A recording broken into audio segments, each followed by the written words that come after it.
السلام عليكم، اخباركم ايه؟ زي ما انتم طبعا شايفين، عنوان الفيديو علامة استفهام كبيرة جدا على كابتن ابراهيم فايق. ليه انا في الفيديو هنا طالع بقول علامة استفهام كبيرة على كابتن ابراهيم فايق؟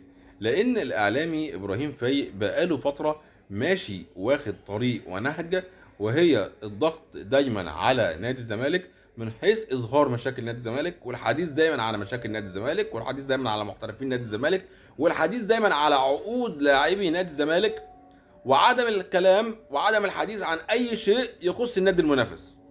لدرجه ان كابتن او الاعلامي ابراهيم فايق عنده مواضيع كتيره جدا جدا ممكن يناقشها وباستفاضه مع النادي المنافس، لكن بيغض الطرف عنها، زي القاء الزجاجات على كولر، وزي تدخل السفاره السويسريه في موضوع اهانه كولر، وزي فسخ عقد كولر مع النادي الاهلي، ووجود شرط جزائي في عقد كولر الاهلي لم يعلم به اي شيء، وزي خروج النادي الاهلي من دوري ابطال افريقيا.